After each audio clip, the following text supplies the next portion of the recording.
Hello everyone, and welcome to Fictional Vortex. So we are back with an interesting series on what if Naruto was king of Sekirei clan. But before we start, I just want to remind you to please subscribe to my channel and hit the like button if you enjoy my content. Let's start the story. The year 2020 has been another magnificent year for the city of Shinto Tito, once known as Tokyo, with the mid-bioinformatics or MBI at its center. The city's economy, technology, and medical capabilities topped the world. Jobs were booming, taxes were low, the medicinal services was top-notch. Who wouldn't want to live in this city? With its recent advancements, almost everyone from every possible corner of the world was gathering here in this city of Shinto Tito, a myriad of infinite possibilities just waiting for them. But most traveling to this city is in search for just one simple thing: a new chance in life, a chance for a rebirth. However, all of that is about to change. For on top of one of the highest skyscrapers in this busy bustling metropolis stood a man, not just your average ordinary man. It was a man who probably lost his sanity ages ago. It was the slender bespectacled man with tall and spiky hair who owned this city. It was the extremely eccentric and downright insane man who leads MBI. He is Manaka Hiroto, and he was about to shake the foundations of the world once more. The man was grinning as he looked out of the window and stared at the world below, as if a god looking down on mortals. His grin got wider. This age is drawing closer and closer to its end, the man said, as if screaming to the world. His voice carried the absolute confidence without even a hint of hesitation in it. It is the time for man to step down and the age of the gods to rise once again, the man screamed out with a hint of madness in his tone. 108 birds shall be freed. Take 107 as a sacrifice and bring forth the age of the old. The man cackled madly as with those words he officially declared the start of his madness.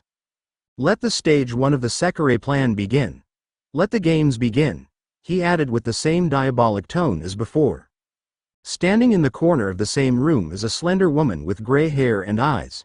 She could only shake her head at this madness. Though this be madness, yet there is method in it, the woman thought as she looked at Manaka one more time with mixed feelings before leaving behind the madman alone in the room. Realm of unconsciousness, it's this dream again. The same dream that I've seen for the past few days. In this dream I see it once more, an image from the past long gone. Konohagakure, the place where I spent my youth, the place where I learned the ways of a ninja. It was destroyed long ago, annihilated by a blast from the Jubi. This is my home, or better yet, this was my home, so why am I seeing it again? And why was it on fire? I looked around and saw the flames moving slowly, making their ways to me, circling me. I was by flames once more. The fierce hot flames brushed against my skin. The heat it was giving off was enough to make even the strongest Kaden pale in comparison. But why? Why didn't it hurt? It even felt nice. It felt gentle for some reason. Like the warmth of a hug from a lover. Something I've never experienced in a very long time. Usually the dreams stopped here, but this time was different. From beyond the flames I saw it a figure of a man? Or was it a woman? It had a slender frame and short gray hair that went to its shoulders. Does having a slender frame make it a bishonen, or was it a bishoujo? But something felt off, as if it was not a guy or a girl, as if it was genderless. Hello? I asked as curiosity got a hold of me and made me wonder about this new part of my dream. It just looked at me, with wide and confused looking eyes, before it a look of sheer joy and happiness replaced it. I'm reacting to you. You're my ashikabi, it asked to me in surprise. But how is that? I thought, they said, it added incoherently, confusion evident in its voice, as if this situation was somehow weird. Ashikabi? I asked as I tilted my head to the side and pondered in confusion. I've never heard of that word before. What did it mean? I looked at the figure, expecting it to explain what that word meant. I waited and waited, but the voice didn't further explain what the word meant. So does that mean I'm a girl, or am I a boy? But if I'm a boy and reacting to a guy, wouldn't that make me? The voice muttered to itself, ignoring the blonde. It was a bit irritated as it scratched the back of its head with one hand and its chest with another. It then looked towards my direction. Huh, does that mean you don't know if you're a girl or are you a guy, or coming out of the closet? 'Cause seriously, I'm getting vibes that you're neither, I said, trying to get an answer out of it while I continued with my observations. Its eyes visibly widened once more because of what I said. Isn't it obvious I'm AW? Asterisk. It said as it walked towards me, giving me a better view of the person. Yep, I can't tell if it's a flat-chested girl or a girly-looking guy. I was about to ask it something but W, P. Huh. What the hell? I thought as I looked around the burning village which was now slowly fading away. I then directed my attention to the figure in front of me, but it too was vanishing. What are you? I asked once more, only for the sound to drown out whatever response it was going to tell me. I narrowed my eyes, trying my best to read the words coming out of its lips. Sekirei, I said as I read its lips. The sounds just got louder and louder after that. Wake up! Wake up! Wake up! Came an irritating sound from one of the most cursed devices invented by humanity. Wake up! Wake up! Wake up! It repeated over and over. Mumbled a man in his early 20s with a mop of yellow spiky hair. Wake up! Wake up! Wake up! It said once more, prompting the half-asleep teen to finally extend a hand over the alarm clock, before firmly holding it into a hard vice grip. Crack, wake up! Crack, wake up! Crack, whack! CRAAACCCCKKKK.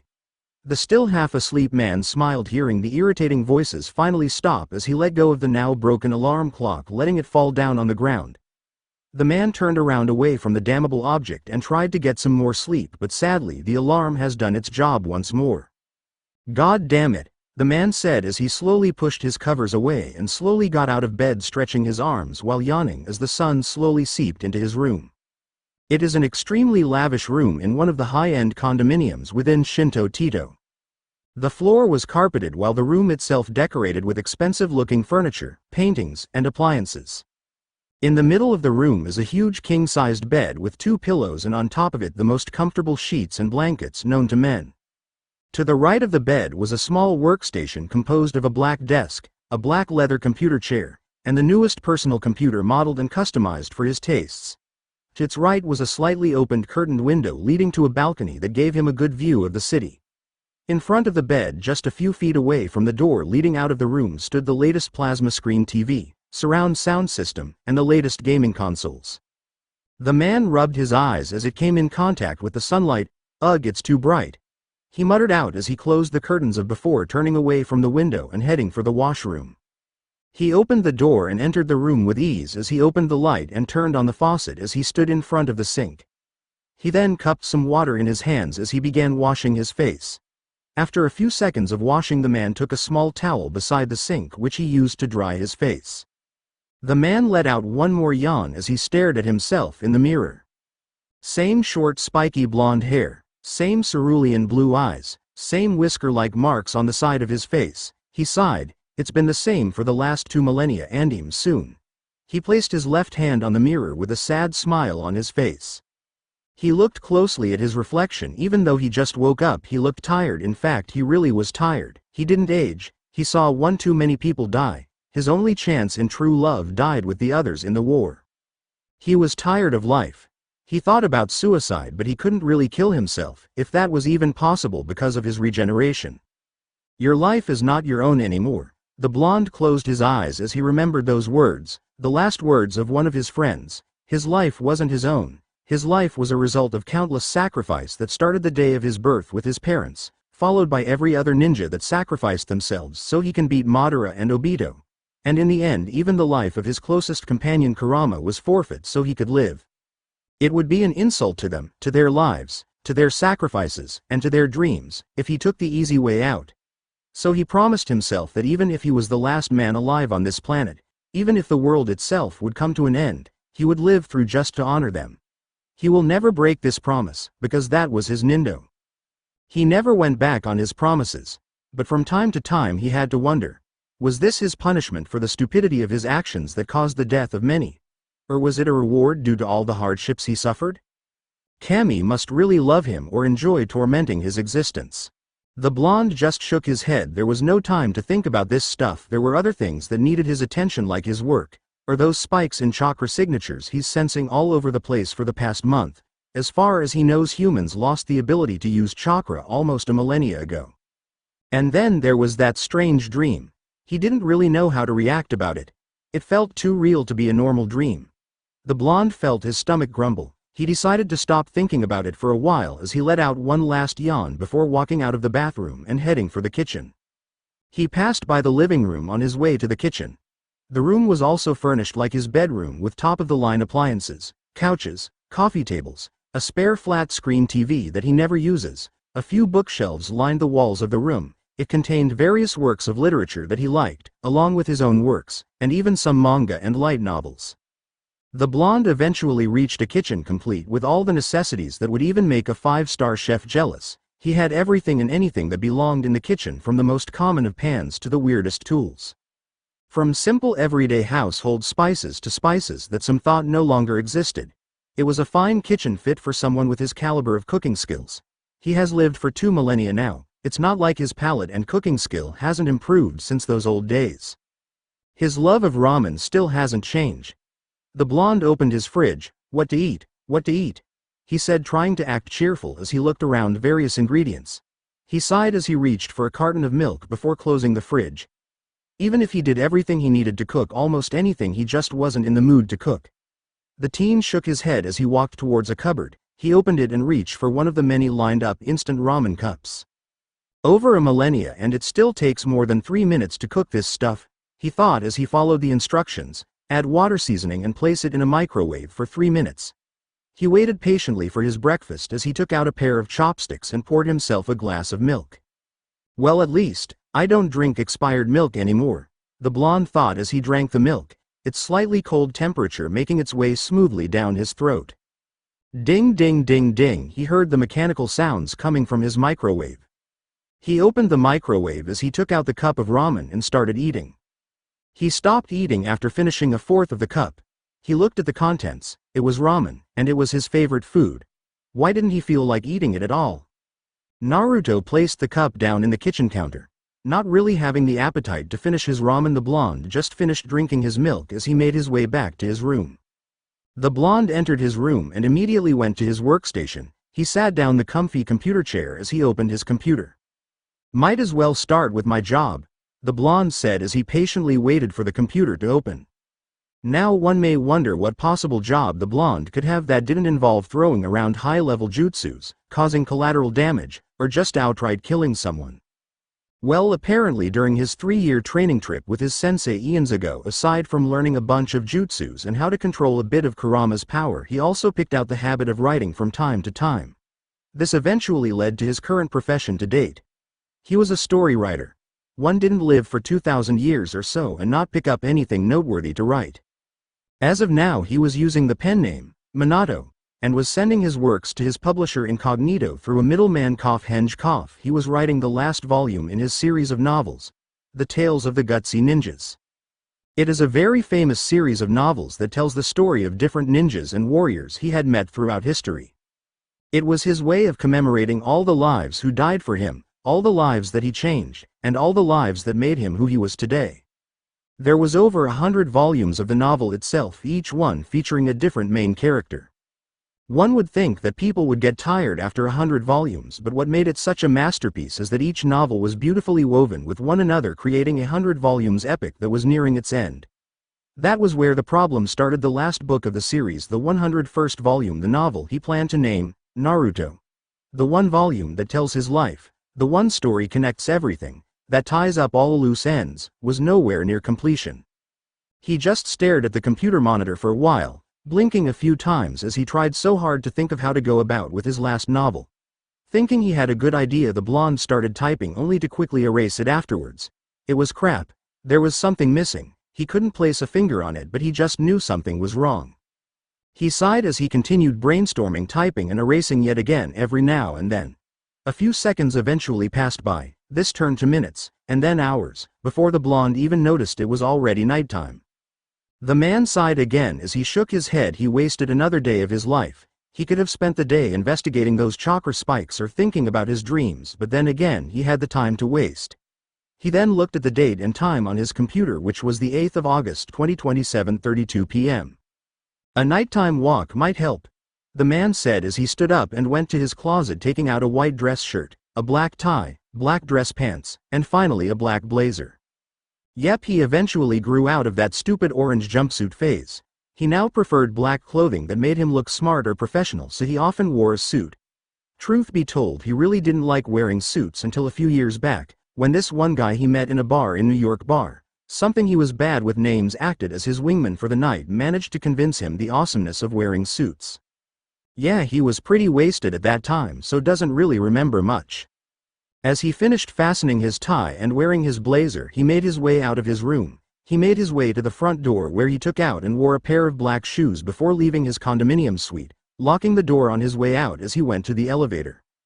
He really hopes that this walk would help him somehow. A figure was running along the roofs of the early evening sky. It was quick and agile, barely making any sound as it jumped from one rooftop and landed on another. If anyone saw it, they would most likely think it was a thief, seriously, who ran around at night wearing a long black coat and a face mask. The figure was currently in a rush, holding its breath and trying not to unnecessarily waste any energy as it went after two women twins, in fact, both of which had long black hair and were wearing what can only be described as some sort of weird BDSM outfit. Seriously, after all the time they fought, these two who were still chasing after and attacking unwinged girls would have learned their lesson. Its target finally in sight, it took a deep breath before taking one long jump and landing in the roof of a building closest to the two. The moment it landed, it immediately launched a ball of fire down towards the streets, making its targets stop on their tracks. Number 11 Hikari and number 12 Hibiki, why must you always target unwinged Sekirei? It said coldly as it jumped down from the roof and landed in front of the twins. Homura, you again? Both said in unison as they tensed and jumped a few feet away from the black-clad Sekirei. The bigger of the two glared at it while the other just put her guard up. Stop getting in the way of our work, one of the bondage-wearing girl replied with a tick mark on her head, clearly frustrated and angered that her target was slowly getting away. Oh, if you want someone to fight, why don't you try me? I am unwinged, you know, it replied as it extended both its arms to its sides and formed two balls of fire in each hand. Calm down, Hikari, Hibiki, the calmer and more rational of the two, said as she tried to stop her sister from charging in and attacking the Sekirei guardian. Ghhhhh, you're lucky today, Homura, growled Hikari as she turned around and ran away, her sister following just close behind her. Homura sighed as it surveyed the surroundings. There weren't many people in this area and most were minding their business, so it decided to forego with any kind of discretion as it crouched down, gathering energy on its legs before jumping up into the roofs. It started jumping from roof to roof once more, looking for some unwinged Sekirei that it could protect. It was the only way it could cope with its own insecurities, with its own problems that can deny it the chance to find a fated one. You see, due to a complication to its DNA, it was not given an actual gender.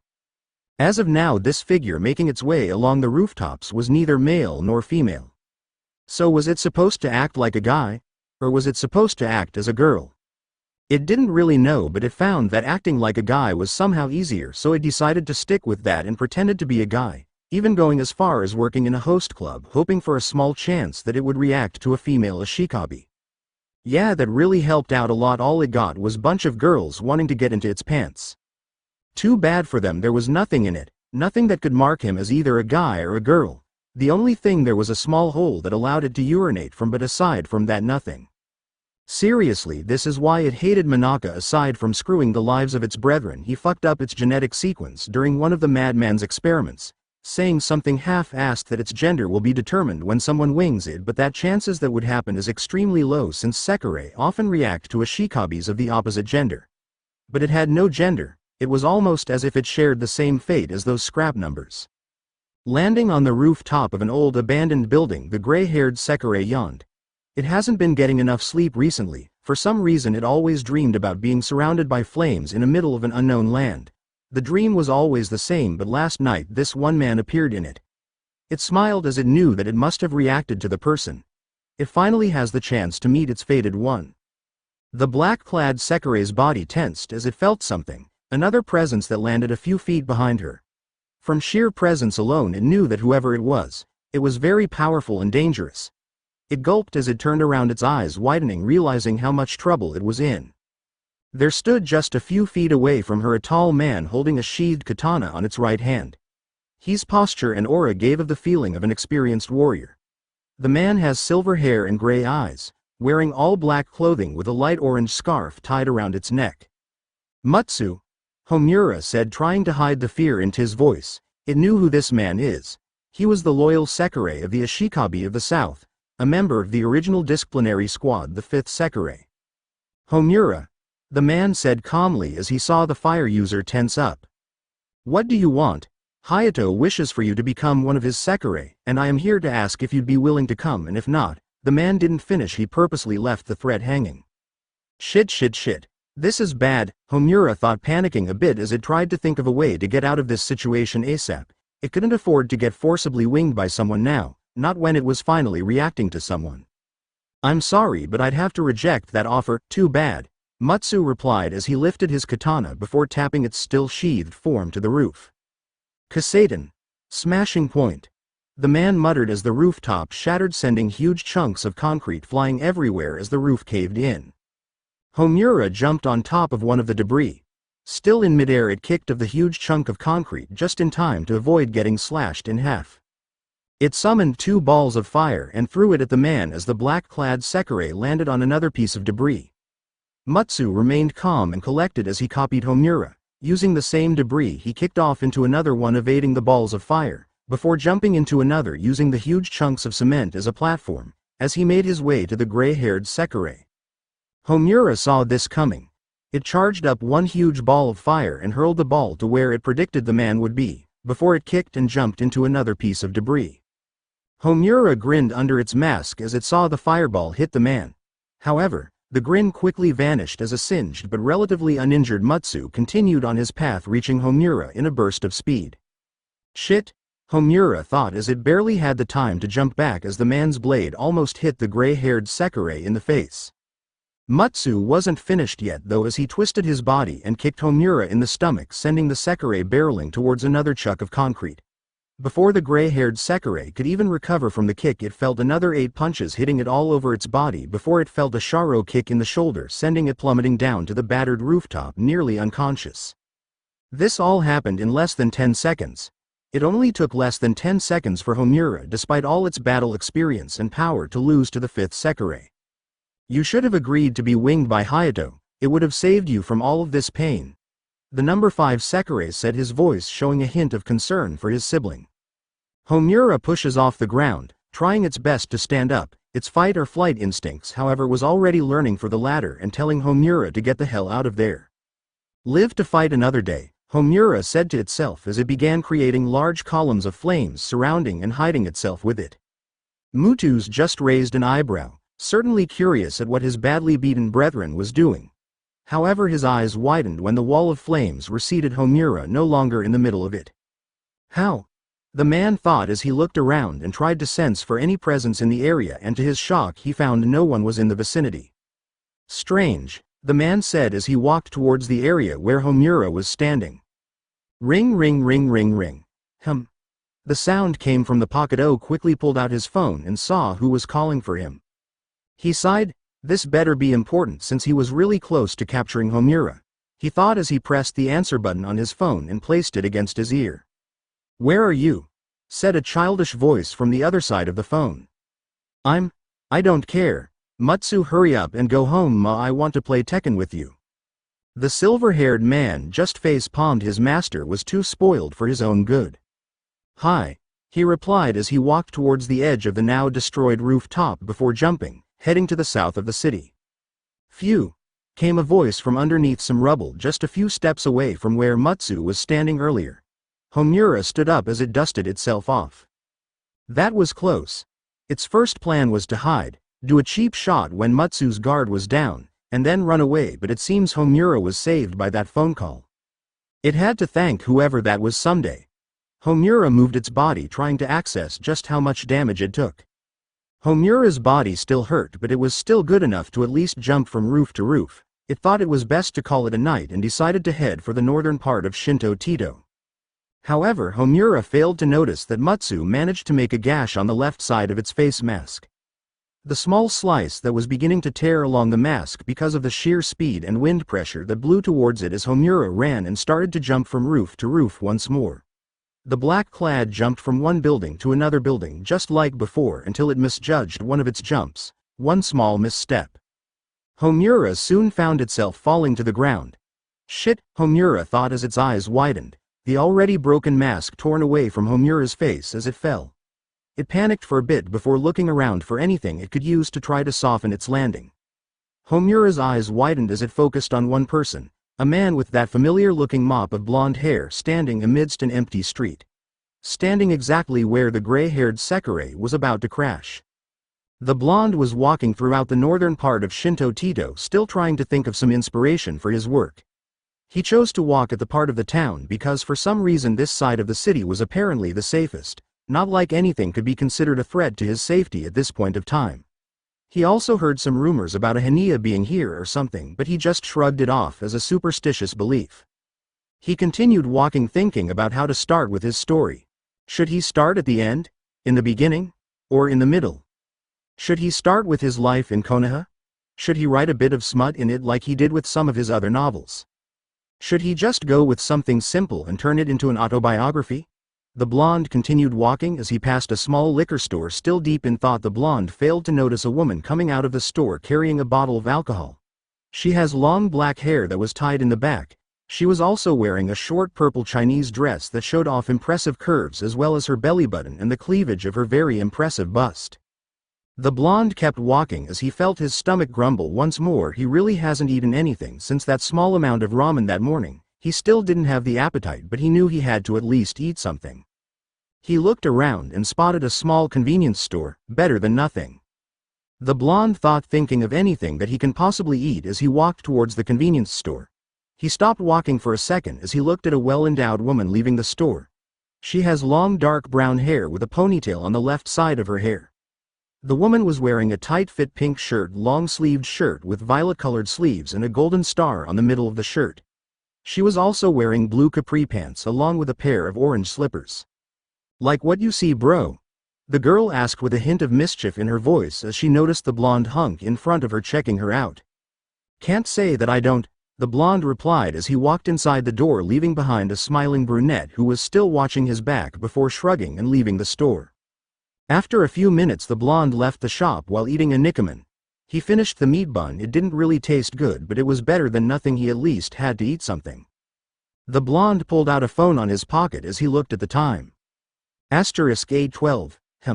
A few more hours of walking won't hurt, the blonde said as he walked by a bookstore, passing by a girl in her teens with a slim figure and black hair, wearing a white long-sleeved blouse with a small black tie on her neck, matched by a black skirt and black stockings that went past her thighs, perfectly going along her black shoes. He noticed that the girl was holding a huge paper bag filled with various books that she probably brought from the shop. As he passed her, he heard a loud snapping noise along with the sound of a few items dropping to the ground. He turned around and looked at the teen on the ground, she panicking as she tried to pick up or hide the books that she just purchased. The blonde just shrugged as he crouched down beside the girl and picked up a few of the books, which he subtly noticed had the pictures of bishonens on its cover. After picking up a few more books, he cleared his throat, getting the girl's attention. "Here," he said, handing the girl her books back, before standing up, turning around and continuing his walk. What he failed to notice was the blushing face of the girl. "A real-life bishonen," she said as she watched the back of the handsome blonde man who helped her out. The blonde looked at the time once more. *8:18. Only a few minutes passed since he helped out the girl, and frankly he was beginning to think that this walk was pointless. Still, no new ideas rushing into his head, no new sources of inspiration, just a piece of Nikaman that was now floating in his gut. The blonde let out a sad sigh. Maybe he really was just tired. The man decided that it would be pointless to continue this walk. He turned around and was about to walk back to his apartment when he felt a sudden shift in the air above him. He looked up into the sky and spotted it, a familiar figure reminiscent of that in his dreams. Same gray hair, same body build. But why was it falling from the sky? The blonde thought as he paused for a moment and tried to process the info. Its black eyes met his blue eyes. His blue eyes met its black eyes. The two inched closer and closer, wind blowing gently as their clothes fluttered about, one falling from the sky, the other planted on the ground as the moonlight of the early night sky shined upon the two as if to give them its blessing. One was screwed over by a madman and had the smallest chance of finding its fated one. The other one was a man who has been through a lot, and in the end he was just tired. And so, as if time stopped, the two watched and failed to move away as their lips connected. Two intense fiery wings reminiscent of a phoenix sprouted out the falling figure's back, burning intensely yet beautifully. The man's eyes widened as he saw the wings appear from its back. So beautiful, the man thought in amazement, as never in his life has he seen something so amazing. He didn't know why, but he was like a moth attracted to a flame. It was a breathtaking sight. He literally stood there in awe, eyes wide open, lips still connected, still staring at those two wings still burning brightly. Not even a second passed by, and like the mythical creature, the person's flames bathed their body. It was a symbol of renewal, a rebirth, a resurrection. The figure's body changed, finally picking a gender suited for it. Its body became curvier, shapelier. Its chest grew out into two soft mounds of flesh about C-cup. Its bottom became a perfect balance between firmness and softness. Its body continued changing, adapting to the power of that one single kiss. Determined, it was a woman now, and she has found the one. Her Ashikabi. Her fated one. Forever and ever, she thought as she was caught up in the small happiness brought about by a strange and extremely random occurrence. Fate surely was a mischievous thing. Two lives forever changed due to one small misstep. The sixth Sekirei Homura, the immortal ninja Naruto Namikaze. And the beginning of the new tale yet to be written. Naruto's sweet Naruto sighed as he rubbed the bridge of his nose. He was currently sitting on one of the couches in his living room, a small cup of warm tea in front of him placed on a coaster on top his coffee table. He stopped rubbing after a good minute or two before he looked at the beautiful gray-haired woman, clad in all black attire, sitting across from him drinking a cup of tea that the blonde prepared earlier. "So you're telling me, Homura-chan, that you're an alien released to the world by the powerful conglomerate MBI?" The blonde said, not really that surprised, more on frustrated. Over the course of 2 millennia after the shinobi era, he had to deal with a lot of things like yokai, devils, angels, magicians, servants, dragons, vampires, Nazis, Nazi vampires, werewolves, and many others, so he wasn't really shocked at the possibility of aliens actually existing. But for Kami sake aliens that looks like humans and based on his recent observations can apparently use chakra of all things. Yes, it is official. Kami, along with the being known as the Log, must be screwing with him. Yes, Naruto-san, we Sekirei, as to put it in blunt terms, are aliens, and as I explained earlier, we live through finding our fated one and forming a bond with them through the exchange of bodily fluids, and in this case, salvia through that kiss. The flame Sekirei replied before taking a sip from her tea. She was a bit surprised how well her Ashikabi is taking this. She would have expected that he'd be panicking, but he was perfectly calm, a bit frustrated, but still calm. "And I'm your Ashikabi, your fated one, the one who you love." "Yes," Homura replied immediately. The blonde looked at her intently. "She used the word love to me of all people. Is it just because I winged her and it's some kind of genetic predisposition to love and be loyal to whoever did that to you? Or did she really love me? Is that even possible? Aside from that one time the two of them met inside the dream, this was actually the first time the two talked. So how could she say she loves him with a straight face?" The blonde internally shook his head. "Okay, and aside from that, you also told me that you were special amongst your race because?" The blonde asked once more, making sure he understood the situation perfectly. "I was altered to have no real gender," Homura replied with a small hint of malice in her voice. "Why?" the blonde asked, raising an eyebrow at the gray-haired Sekirei's tone. "Because Manaka's an asshole," she replied angrily without any hesitation. "What? Never mind, it's nothing," Homura answered back as she reached for her tea and drank some once more. The tea was really good and it really helped to calm her down. She really hated Manaka with a passion, and just remembering the man's face was enough to make her snap. "Alright. You know, I'm just curious, since you're genderless, how did you act before I winged you? Were you acting as a guy or a girl?" "I was acting like a guy." Naruto paused and looked closely at Homura, making the Sekirei blush. "You do pull off a good bishoujo or bishonen, but don't you think it's a tad bit awkward that you reacted and got winged by a guy?" the blonde asked as he gave his Sekirei a quick once-over.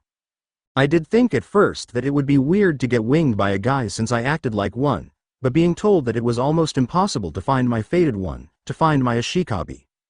I tried looking everywhere, never giving up, just to find someone I can react to. It was really hard, and I nearly thought what they said was true, and then to suddenly have that dream. Finally knowing I reacted to someone, I reacted to you. I was happy. I didn't care if you were a guy or a girl. I was just glad I had a chance to be winged."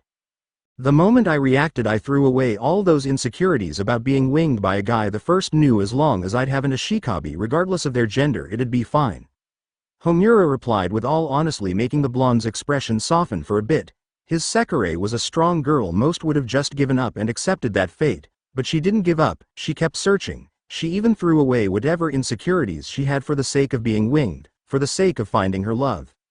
The blonde smiled sadly as he remembered the philosophy of his old village. The fire burns brightly in this one, he thought before he grabbed his cup of tea and took a sip. So what now? The blonde asked as he placed the cup down. Well, Homura said before she was cut off by a certain sound. Ring ring ring ring. Ah, wait a sec, the blonde said as he pulled out his cell phone from his pocket. He looked at the caller ID and saw an unknown number. Huh? Wonder who this could be, the blonde replied, since he knew quite a few people who would try to contact him from time to time and ask his help for certain jobs within his unique field of expertise. Hello, the blonde said as he placed the phone near his ear. Congratulations yo, said a loud voice from the phone, making Naruto pull the phone away from his ears. To the blonde's shock, it was the only thing the voice in the phone could say before his phone was suddenly engulfed in flames, making him drop it as it exploded. What the hell? Naruto asked in shock as he stared at his Sekirei, who was breathing heavily, left hand extended as if she threw something. The blonde let out a growl as he began stomping on the burning piece of crap that was once his phone to remove the fire. He could use a water jutsu, but he didn't want to attract any unnecessary attention. I'm sorry, but, Homura said, feeling guilty that she snapped and just destroyed her ashikabi phone. Ring ring ring ring. Naruto stopped stomping on the now extinguished fire and approached the landline phone. He picked it up and answered it, only to hear the same voice again, which sadly Homura heard as well. Boom. Kami, damn it, what the hell is the matter with you? Do you hate phones or something? Naruto asked as he glared at Homura, who just a few seconds ago threw a fireball at the phone, blowing it to pieces. Or something, was the black-clad Sekirei's response as she tried her best to calm down. Naruto just stared at her with a "WTF is going on with her" expression before there was a sudden flash behind the two, grabbing both of their attentions and making them look at the now open TV in the living room. Congratulations, said a smiling, white-haired bespectacled man from the other side of the TV. The man was wearing all-white attire that made him look like a mad scientist from some second-rate science fiction. The man was sitting in what looked like a throne with an eerie-looking purple light surrounding him. Naruto just started rubbing the bridge of his nose once more, in the words of his old friend Shikamaru, Mendokusai. The blonde then looked at his Sekirei. Homura, please don't destroy my TV. But, please don't, the blonde said, only deep down inside he was already thinking how the man on the opposite side of the screen hacked through his TV. That was really rude, Homura, the man said, getting Homura to growl in response and form another fireball in her hand. Please just say whatever it is that you re going to say. I don't T really want my TV to burn, the blonde said, still rubbing the bridges of his nose, trying to defuse the situation as best as he can. Very well, I'm Inaka Hiroto, am proud to tell you, Naruto Namikaze, author of the famous Tales of the Gutsy Ninjas series, that you have been chosen to participate in the Sekirei plan. Naruto's eyes narrowed. That information was extremely well kept and no one, not even his publisher, knew about that fact. Tai must be spying on him. For how long he doesn't T know? How much did the guy know? Should he kill the man now in order to keep his secret? He might also have to start deploying more Raiden and Futon chakra in around himself to block any possible spying equipment that this person might be using on him. His current living residence has also been compromised. He needed to look around the area for a safer place to live in than his current residence. Sekirei plan? The blonde asked as he placed his other thoughts aside for now. The man smirked as he began talking once more. There are 108 free Sekireis. They fight and fight and fight until only one is left. The ashikabi of the last remaining Sekirei is given the permission to ascend, the man said with a voice full of confidence. Naruto's eyes narrowed even further. He didn't like where this was going. He heard this trail of thought one too many times in his life, and all of those times it ended with a lot of people hurt or worse, dead. And create a new age of gods. The man finished his speech as he threw his arms to his sides, that face-splitting smile still plastered on his face. Homura's eyes widened as the air suddenly got thick. It got harder and harder to breathe.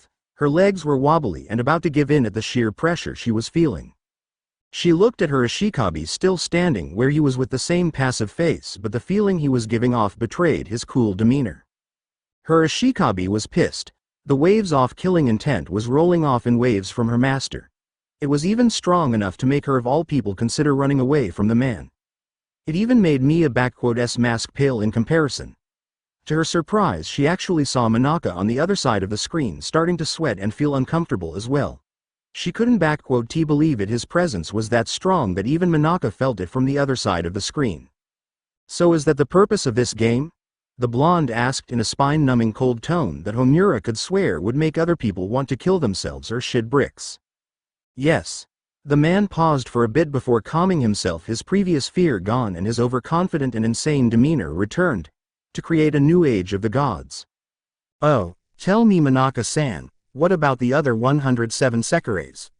What are they?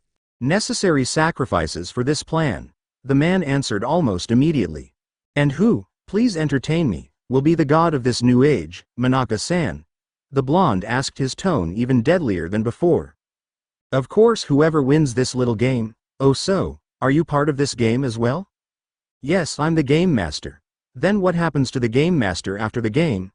Are you willing to just step down and watch as others claim the power of gods? You can't expect people to believe that you are not going to use the one moment of weakness when the winner is happy they won and lets their guard down and take advantage of it, making yourself the god of this new world. He then paused. So then what are you going to do after the end of this game? Game Master-san? The man paused as his eyes narrowed behind his glasses. The man gave the blonde a calculative stare. Manaka didn't like this one bit. This person unnerved him. MBI had nothing on him, aside from the fact that he suddenly appeared out of nowhere here in Shinto Tito and started publishing those books a few years ago. He was an unforeseen variable, loose cannon, a wild card, and Manaka would not want anything to unrail his plans. The man was also perceptive even, he can have someone this.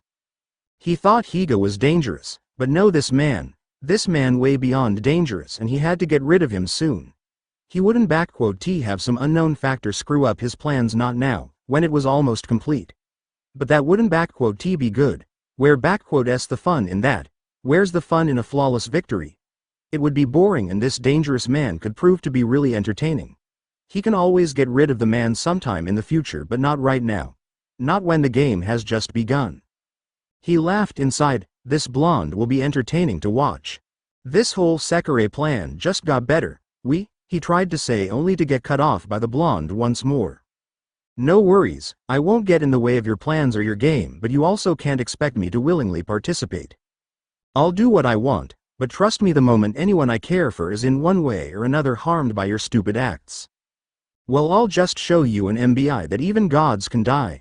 The blonde replied as his blue eyes turned light purple with a ripple-like pattern for a second, making Manaka flinch from the other side of the screen. Homura couldn't see the man's eyes, but she knew something changed. It was as if the almost shocking presence increased 1,000-fold, forcing her to her knees. She looked at her master and Manaka. To Homura's surprise, the TV was suddenly pushed back by an unknown force, smashing it to pieces before it exploded. What the hell was that? Homura asked with wide eyes as the pressure she felt suddenly vanished. No idea. The blonde replied casually, getting a tick mark from Homura, who wanted to ask what her Ashikabi just did, and was about to do so as she slowly got up, only for her legs to give in, making her fall forward. Eep! She yelped out cutely as she tensed up, preparing herself for hitting the ground, but to her surprise she landed in the chest of her new master. The Sekirei couldn't help but blush as she felt her hands around the man's well-toned chest. It looks like you're tired, the blonde said, making Homura look at him, their face only a few inches away. She could feel the warmth of his chest along with the soft beating of the man's heart. It's *1:42 a.m. Would you like to stay for the night? Her Ashikabi asked. I wouldn't want to impose, Homura replied as she shook her head. Normally she would love to stay with her Ashikabi, but she needed to go home or at least contact Mia. She really didn't want to worry the landlady of the Isumo Inn.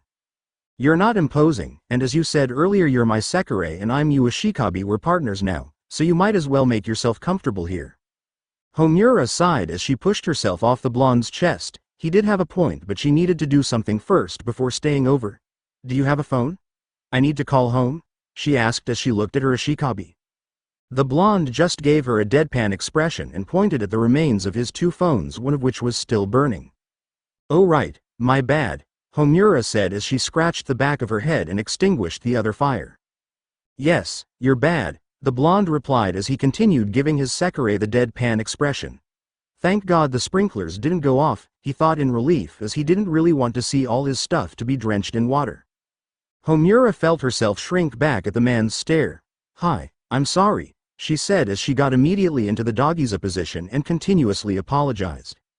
The blonde just sighed for what seemed like the 100th time that day. What's done is done, he answered as he approached one of the bookshelves in the living room and pulled out a small box which contained a few disposable cell phones. He took one and gave it Homura. Feel free to call whoever it is you need to call. You're also welcome to take a shower. The bath is just on the room next to the main room in the middle of that hall. The blonde said as he pointed at the hallway.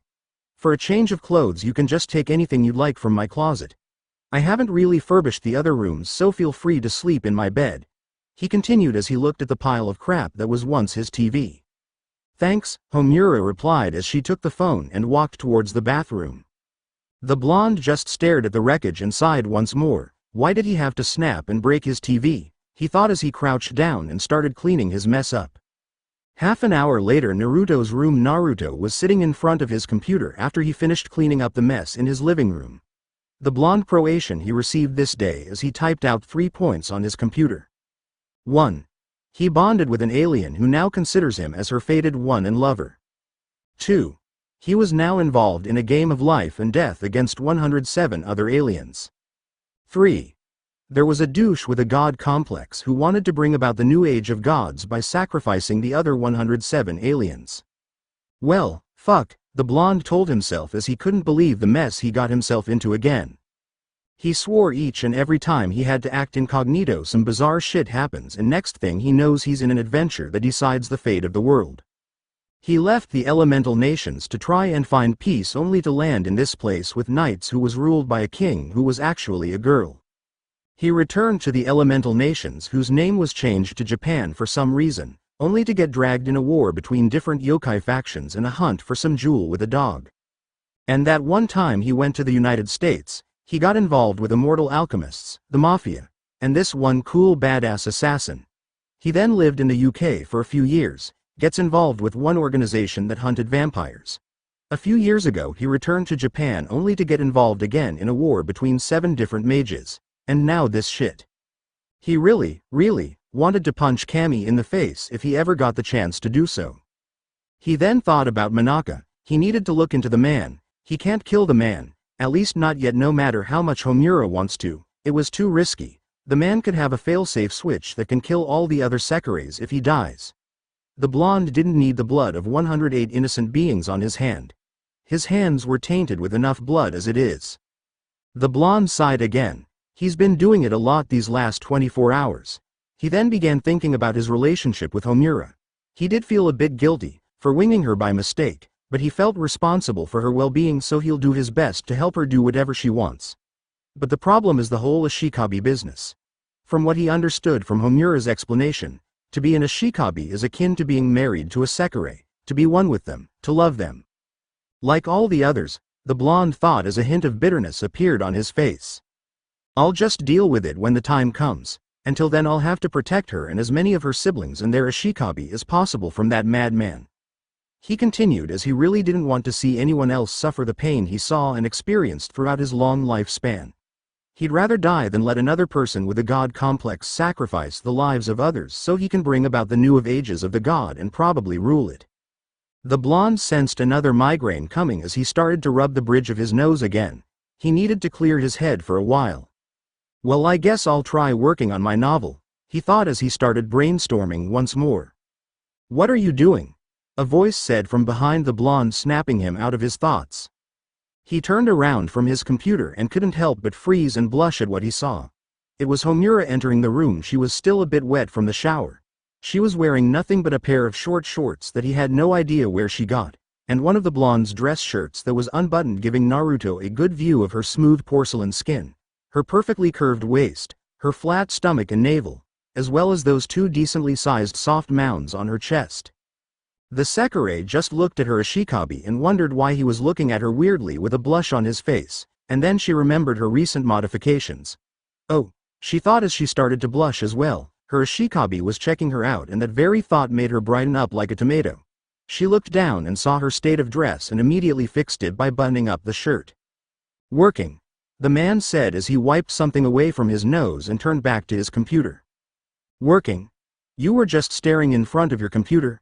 the Sekirei replied as she finished buttoning up her shirt while she walked to her Ashikabi and leaned over him to look at the computer's screen. "Oh, I was just thinking. I work as a novelist," the man replied as she felt her assets press up against his back. "Oh really? What's the title of your novel?" Homura asked. She was really curious about her Ashikabi. She knew she would have a difficult time trying to get him to talk about that killing intent earlier or whatever happened to the TV, so she'd settle for learning about small things about her master before he'd be comfortable enough to willingly tell her about it. "The Tales of the Gutsy Ninjas," was the blonde's only reply as he missed seeing the Sekirei's eyes widen along with her jaw dropping. Next thing he knew, his chair was spun around and the girl was sitting on his lap holding him by the collar with stars in her eyes. You're the author? I love your series?" The Sekirei fangirl expression written all over her face. "Really?" the blonde said out in a muffled voice. This position was quite risque and he couldn't help but feel his blood flowing down the wrong direction. "Please don't let her notice. Please don't let her notice. Please don't let her notice. Please don't let her notice. Please don't let her notice," he repeated in his head, while his other head began to slowly react to the sudden contact. "Yes. My favorites are Haku and Hinata's stories," the Sekirei said as she let go of him and stood up, making the blonde sigh in relief. "Oh, good choices." The blonde then paused for a moment. "Did you perhaps pick Haku because of the gender issue?" "No," the Sekirei said as she shook her head and hands. "Well, I kinda did at first," she admitted. "But, her sacrifice in the end. How she became more than a tool, how she surpassed her destiny and died with a smile on her face, as well as showing that her master did love her in the end. That's why I like the novel so much." Haku was like us. She was like a Sekirei and Zabuza was her Ashikabi. She acted how most of us would act. We protect our Ashikabi, the ones who are more important to us than our own lives. We fight to protect their ideals, their dreams, their lives. The blonde only smiled as he listened to his Sekirei talk passionately about his novel. When a person has something important they want to protect, that's when they can become truly strong. Naruto said, getting Homura's attention. "I can understand why you like that novel, and now that you mentioned it, she really was like a Sekirei. Having someone to protect, having some to love made her strong. Just like the bond between a Sekirei and their Ashikabi," the blonde said seriously as Homura listened attentively, nodding. He then added as a joke, "She even had the power to use ice. Who knows, there might actually be a Sekirei like her out there somewhere." While running away from one of MBI's labs, a short brown-haired girl with a sleepy expression sneezed. "How about Hinata's story? Why do you like that volume?" the blonde asked, trying to get to know more about his Sekirei's personality. "I never really imagined that I'd find my Ashikabi, but I just knew I'd be like her after I find my Ashikabi. That I'd change because of them. I also found her willingness to even sacrifice herself for the one she loves admirable, just like Haku, and if it comes to that, you can trust that I would give my life so you can live Ashikabi-sama," Homura replied with all honesty. The blonde froze as he heard those words. Sacrifice? Another person dying for his sake? He'd have none of that. "Homura, I want you to promise me something," the blonde said with a tone of authority and seriousness. "Hi," replied the gray-haired Sekirei. She was caught off guard by the sudden change in the tone of her master, and it was as if he was an entire different person. It was the voice of a leader, a tone of one who commanded people, a tone that demanded authority, and by God, anyone who would hear that tone would most likely give in. "Promise me, Army," the man said with a hint of sadness in his voice. "Why? If it means protecting you, she didn't finish what she said as she saw it. The dead look on her master's face, one filled with pain and agony that she knew she can't comprehend. "Please promise it to me," her master said with a sad tone, as if pleading her to agree. "Hi," the Sekirei replied, knowing she probably hit a sore spot about her master and brought about bad memories. She wanted to ask about it, but she shook her head. They just met. It's not like he'll tell her everything about himself, and she knew better than everyone else that everyone has the right to keep secrets. She looked at her Ashikabi. A hint of bitterness and sadness still remained.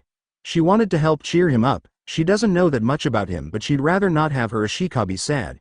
She thought about her options, but for some reason she felt tired, at least more tired than she was. Homura let out a yawn as her eyes felt heavy. The blonde noticed this and smiled. "You should sleep now," the blonde said as he led the sleepy gray head to his bed. "Good night, Naruto-san," the sleepy Homura said as she leaned in and kissed him, shocking the man.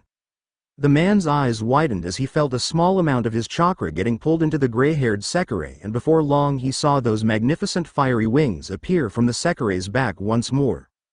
"Don't be sad, I'll be here with you, my Ashikabi-san, forever and ever," the Sekirei said as she broke the kiss and plopped down into the bed asleep. "G-night," the blonde said as he traced a finger around his lips. He smiled. Maybe having a Sekirei wasn't that bad. Naruto thought as he sat again in front of his computer screen and looked at the still blank page in his computer. He let out a small smile. At least things are not going to be boring for a while, the blonde thought as he remembered those fiery wings once more. He started typing.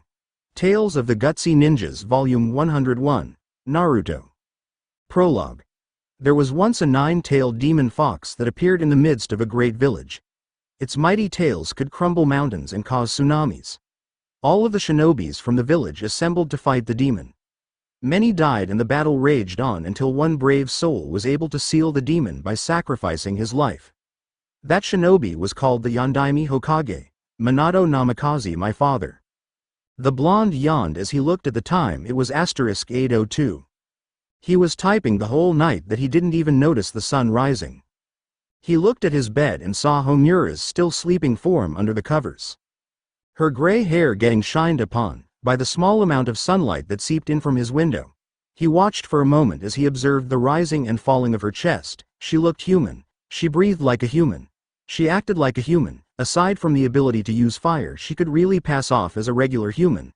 Heck, if she lived in the shinobi era, she and probably all her kins, if they have the same powers, would pass off as shinobis. The blonde looked at the computer screen once more. He smiled as he managed to finish a good amount of the first chapter of his story. Only a few more tweaks and it'd be done. Gurgle, gurgle, gurgle, gurgle. The blonde looked down at his stomach as he felt and heard it grumbling. "Might as well make something to eat," the blonde said as he silently left the room, making sure not to disturb the still sleeping Homura. He made his way to the kitchen and started making breakfast. He started off by making coffee. He never really drinks coffee since his body didn't need it to function properly, but he figured Homura might want some. He then went to the fridge and pulled out a few items. Some bacon, sausages, some fruits, a few eggs, some bread, and a few potatoes, as well as a few vegetables. First thing the blonde did was place some bread in the toaster. The blonde then took out some pans and started cooking. He placed a small amount of olive oil in a pan as he heated it up before placing the sausages in it. In another pan he began frying the bacon. In another one he made a simple omelet mixed with tomatoes, parsley, onions, mushrooms, and some cheese. In the last pan he placed some chopped potatoes, frying it into delicious hash browns. While he was managing the multiple pans, he started chopping and slicing up several fruits, filling a bowl with assorted fruits like berries, grapes, sliced mangoes, bananas, etc. Naruto then chopped up some of the vegetables he took out from the fridge earlier, like lettuce, tomatoes, cucumbers, peppers, onions, carrots, and celery, before placing it in a bowl and adding some vinaigrette all over it as he started tossing the salad. The blonde started humming as he cooked. For once he was really in the mood to actually eat something. Naruto's room, MNHMM. Homura let out a cute sound as she rolled around the extremely comfy bed. The bed in MBI or the Isumo Inn had nothing on this one. It was absolutely comfy. Homura began rousing around the bed as she suddenly smelled something good. She slowly got out of bed as she rubbed her eyes cutely. She then tensed up as her eyes darted around the unfamiliar place. This wasn't her room in the Isumo Inn. "Where am I?" Homura said as she slowly recalled the events that took place last night. "Ah, Naruto-san's place," she added as she finally remembered much of what occurred last night. She yawned as she got up from bed and looked around. She didn't see her Ashikabi around, but from what she can tell, because of the smell, he must be cooking breakfast. The still sleepy gray-haired Sekirei made her way to the bathroom as she decided to prepare for the day. She went to the sink and opened the faucet as she started washing her face with the warm water. After a few washes, her sleepiness somewhat gone, she grabbed a towel and dried her face before taking a small cup on the side and used it to collect some water which she used to wash her mouth. She leaned into the faucet as she spat the water down the sink. She then looked up and finally saw her reflection in the mirror. She smiled. It wasn't a dream, and her body was the proof of it. It was the proof that she was winged. It was the proof that she found her destined one. It was the proof of her bond with Naruto. She smiled as she left the bathroom. It was just the morning, but it felt like she was going to have a really good day today. "Oh, I'm glad you're up," said the blonde who was on his way back to his room. "Ah, good morning, Naruto-san. Drop the san, just call me Naruto Homura-chan." "Okay. Then good morning, Naruto." The blonde smiled. "Well, I already made breakfast. Here, I'll show you to the dining room," the blonde said as he led the gray-haired Sekirei to another room of his lavish place. "Here we go," the blonde said as he entered a room, his Sekirei just behind him. The Sekirei's eyes widened as she saw just the table filled with a lot of food. There was a bowl filled with various sliced fruits, a plate with a scrumptious-looking omelet, another plate with sausages and bacon, a bowl filled with some type of salad, the other plate had hash browns, and the last plate had some toast.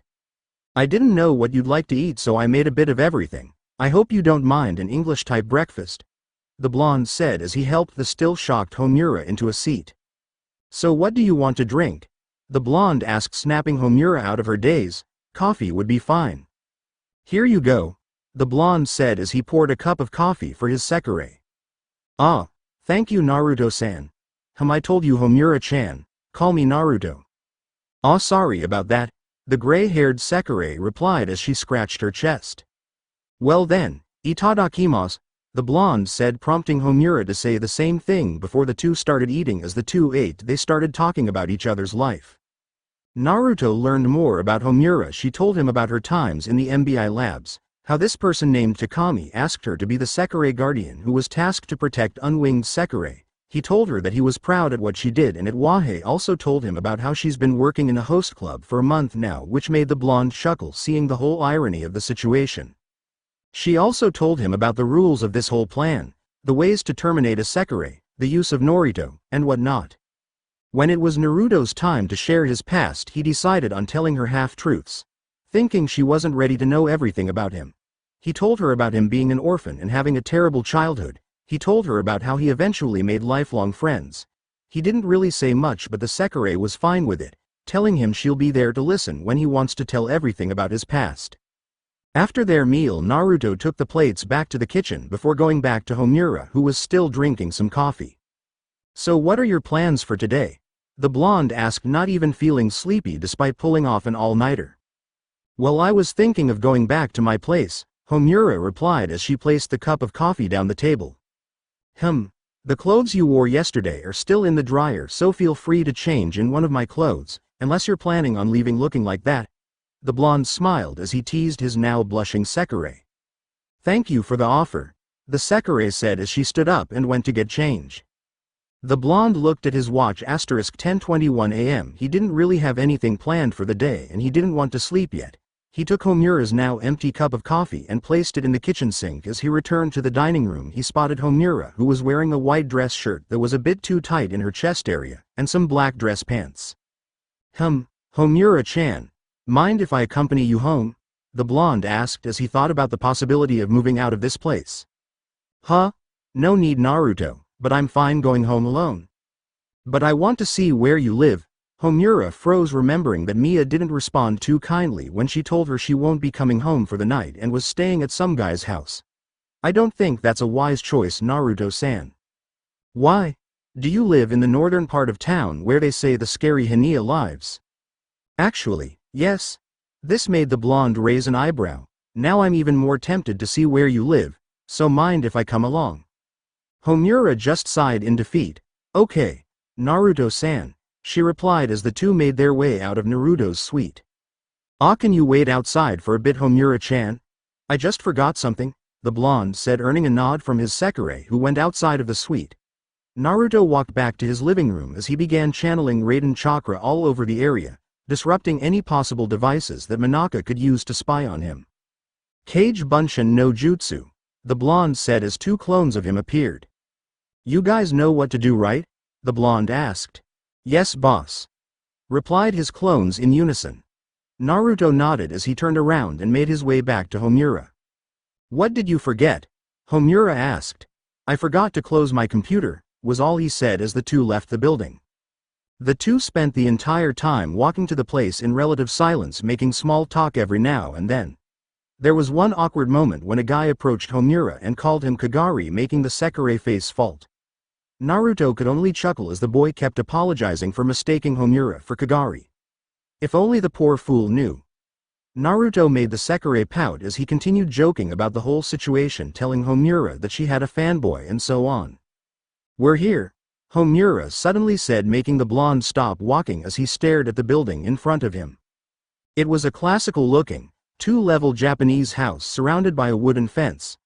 The blonde looked at the house closely as he sensed several chakra signatures inside the house. One was around Chunin level, the other was Jonin. But what shocked the blonde the most was the cage-level chakra he felt in one of the residents, and by the looks of it the person was still restraining their power. The blonde smirked. This was interesting. Homura made her way towards the front door as she rang the doorbell. Mia-san, I'm home. Homura called out with a bit of fear in her voice, which made the blonde look strangely at his Sekirei. The blonde then heard the shuffling of feet from the other side of the door as he sensed the cage-level chakra signature get closer and closer, prompting Homura to actually take a step back and hide behind her ashikabi. Naruto just stared at his Sekirei as he heard the door open behind him, followed by a soft yet sickly sweet tone. Homura-san, would you mind telling me where exactly you stayed last night? Before it suddenly paused. Oh, and we have a guest? Naruto heard this time the tone lacked the previous tone but was instead replaced by one of idle curiosity.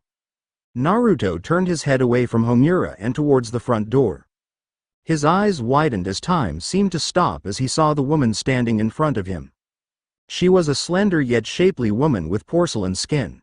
The woman has long purple hair that went to her waist with her shorter bangs in a Heim style.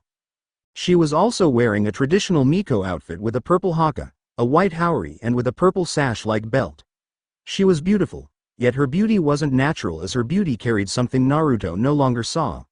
It was the beauty of a trained warrior, a beauty that reminded him of the kunoichi during his era. The blonde continued to stare as he felt his face heat up a bit at the beauty in front of him, as time still felt like it hasn't moved until the moment their eyes met. Her brown eyes met his blue ones, his blue eyes met brown ones. The fated meeting of the two strongest beings in the city. And with that the first few pages of his new tale were written. It was night time. The moon was already up, shining with the stars in the sky, basking down upon 5 figures within a small park in the city known as Shinto Tito. There was a battle between 2 of the figures, one fighting for his master's whimsical wishes while the other was fighting to protect her ashikabi. It was a magnificent display of abilities as the two tried their best to incapacitate the other. A serpent made of fire was sent flying towards the other Sekirei as the one who threw it screamed out the name of the technique, JN. The sword-using Sekirei responded by tapping the butt of his sword to the ground, smashing the already damaged park floor and sending spikes of earth up from the ground to shield himself from the attack. The man then jumped out of his makeshift shield and landed a few meters away from the fire user, the butt of the man's sword hitting the ground once more. He drew his sword and charged as the earth cracked and sent spikes to the other Sekirei. The gray-haired Sekirei dodged the stone spikes by jumping over them. She then formed a sword made of flames in her left hand as she parried the silver-haired man's attacks blow for blow. There, the fire user said as she kicked the man in the stomach, pushing him back. The Sekirei pointed her right hand at the man as she rapidly fired a few fireballs, hitting the man quite a few times before he managed to roll to the side. Mutsu, what are you doing?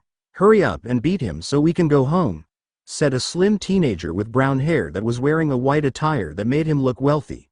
The boy was standing slightly behind the sword-wielding Sekirei.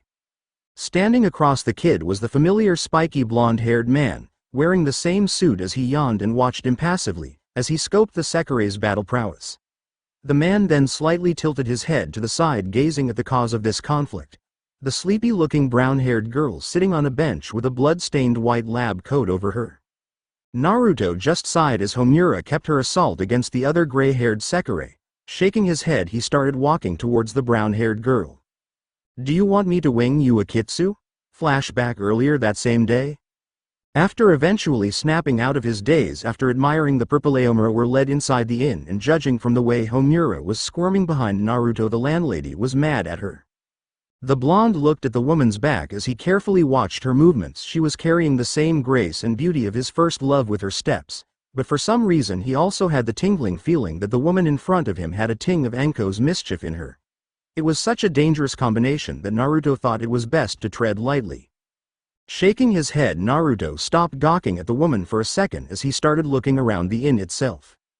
In his mind it looked simple and had a very traditional Japanese feel to it, with its typical paper walls, tatami flooring. There was even a small veranda overlooking modest courtyard with a small garden on its side, which reminded him of the compounds in his homeland long ago. The blonde immortal was suddenly brought out of his musings when he felt a small tug on his sleeve. He turned his head and saw that Homura and the purpleette were already sitting down in what he assumed was the house's dining room or living room.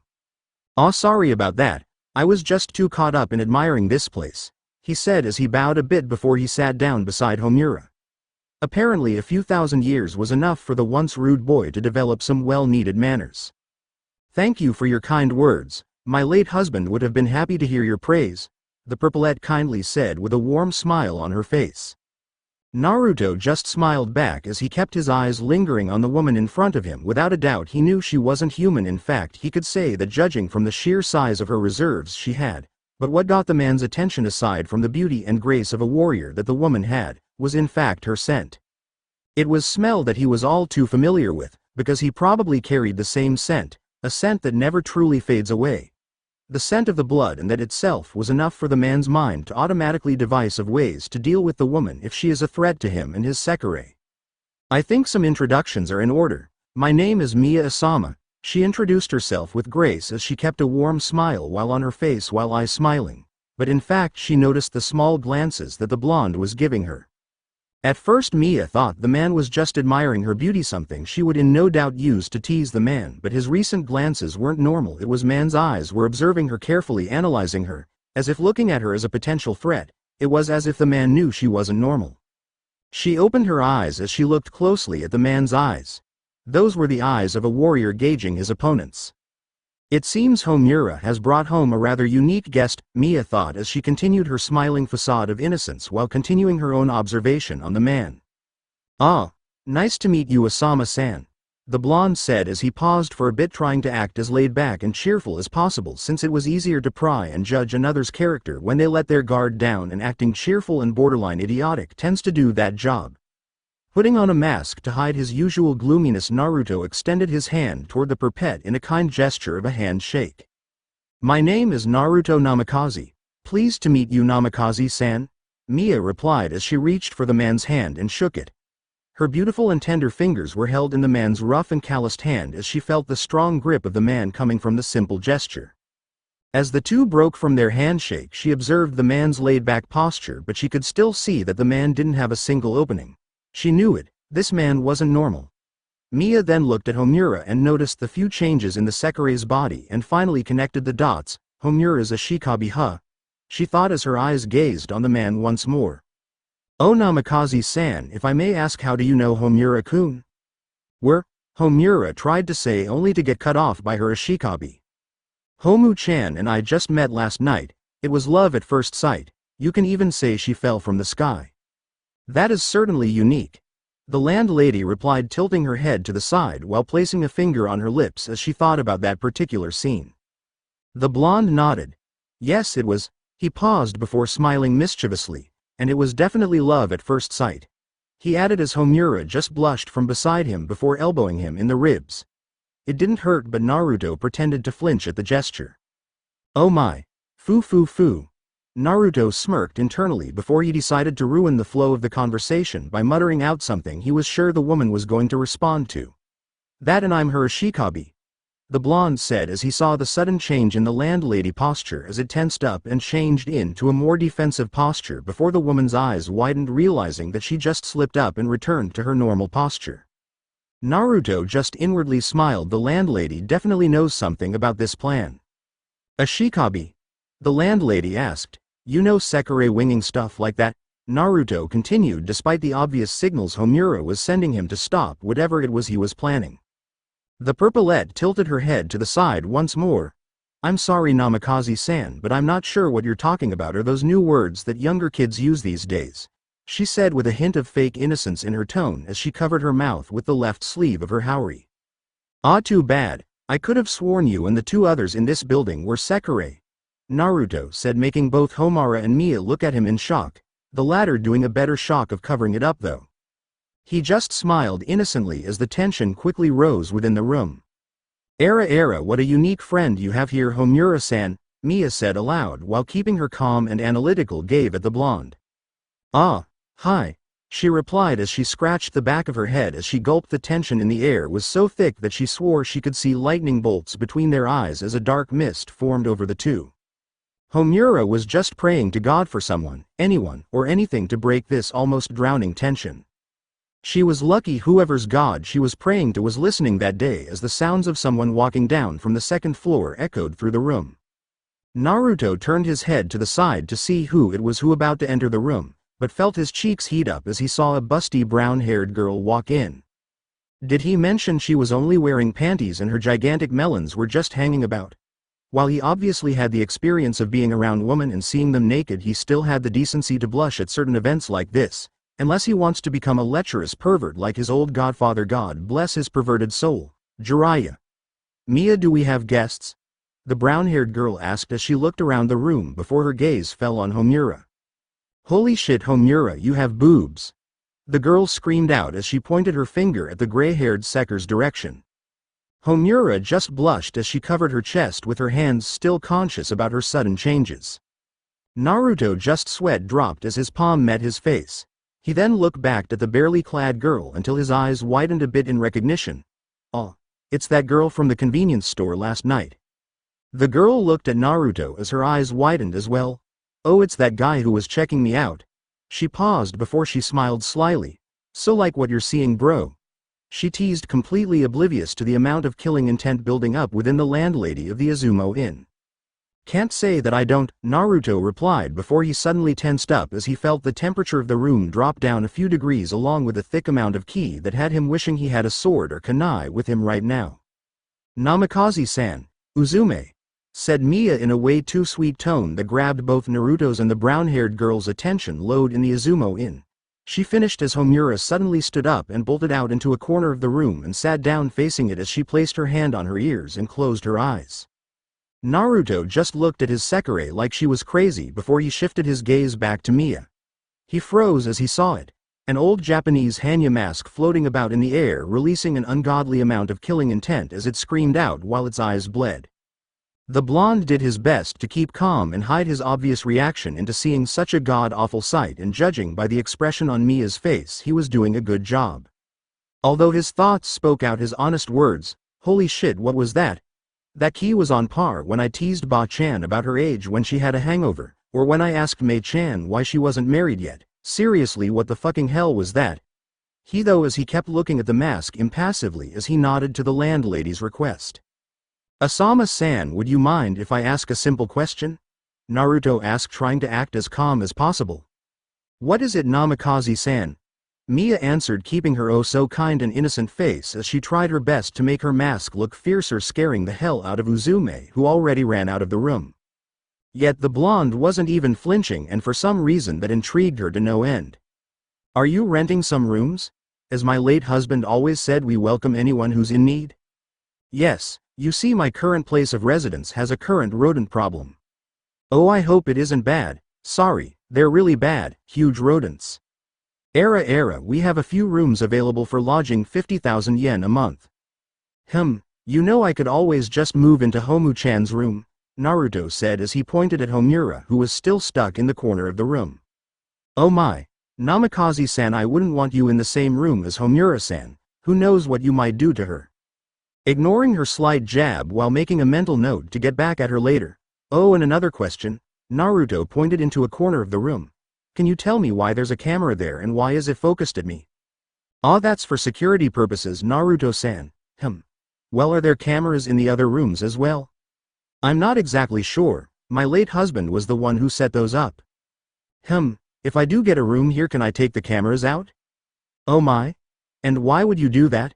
She gasps. Are you perhaps planning to do anything lewd in your rooms? Oh, Takehito-san, the home you built upon your father's ground is now turning into a pit of debauchery. The blonde just looked at her with a blank expression on his face. I'm going to ignore that, and no, I'm not planning anything of that kind. I just wish for privacy, if that's okay. Mia pauses and thinks about it. That would be fine. I will try to remove them before you move in. She then paused as she thought for a bit. When are you planning on moving in, Namikaze-san? Probably by next week, Asama-san. You can call me Mia. Oh. Is the poor old widow making a move on me? Oh, what would my parents in heaven say if they ever see this happening? The blonde said with his usual deadpan tone as he snickered at the small tint of pink he saw on the landlady's cheeks. He didn't hold any grudges, but it was his way of getting back to all of the girl's jabs. Homura just chuckled while Mia smiled before laughing as well. Certainly unique, she thought once more before. Would you like to stay for lunch? She asked the soon-to-be tenant of Izumo. I'd love to. Naruto spent the afternoon eating lunch and getting to know his soon-to-be housemates. Mia's cooking was good, very simple yet succulent and tasty. Uzume, as he expected to be, was very easy to get along with. She was always smiling and trying to start up conversations asking about the real relationship between him and Homura, but aside from her smiling face, the blonde noticed something that made him internally frown. Her smile was like the one he wore long ago. It was a fake smile, one that people wore when there was something deep inside them. He made a mental note to check up on her sometime in the future. She was going to be his future housemate. It wouldn't do well if there was something troubling her, especially if it was something that could endanger him, Homura, and any other possible Sekirei that he may wing in the future. After the meal, Naruto spent about half an hour talking to Uzume about mostly random and pointless stuff as well as flirting, teasing each other, much to the frustration of the landlady, before Homura received a call from Takami and told him that she had to go somewhere. This time she was wearing the same black clothes she wore the night before. Thinking this was important, Naruto decided to leave with her, saying goodbye to Uzume and Mia as he made his way out of the inn with his Sekirei. Naruto stood side by side with his Sekirei as he jumped along the rooftops of Shintito with her. When Homura saw the blonde, she asked him how he was keeping up with her. The man just shrugged and replied saying, "No idea," causing tick marks to appear all over the Sekirei's head. Again she wanted answers but restrained herself from delving in too deep, thinking that Naruto will eventually tell her of his strange abilities when he feels more comfortable about it. It's not like her Ashikabi was some superpowered immortal being, but then again she was an alien, so technically anything, no matter how outrageous it was, might be a plausible reason. "So is this our first date?" Naruto suddenly blurted out of nowhere in a deadpan tone, making Homura almost miss a step and fall down to her demise. The Sekirei held onto her chest as she tried to calm herself down. "Date?" she asked as she tilted her head to the side. "Huh? Don't you know what a date is?" Naruto asked, really surprised at his Sekirei's response. She shook her head. "I was asked for that while I work in the host club, but I never really accepted any offers, so I don't really know about them." The girl blushed. "Of course I know what it is," the girl replied as she stomped her foot on the roof they were currently on. Despite the fact that he had been alive for so long, if there was one thing Naruto liked to do aside from eating ramen was to tease people, and teasing his Sekirei was proving itself to be a good way to starve off boredom as well as a good way to get to know her better, although it was really more about the former. He looked at her and saw that she was still blushing madly. "Yep, innocent type," he said to himself as he walked toward his Sekirei, waving his hand defensively in front of him. Sorry, just joking," he apologized as Homura seemed to cool down.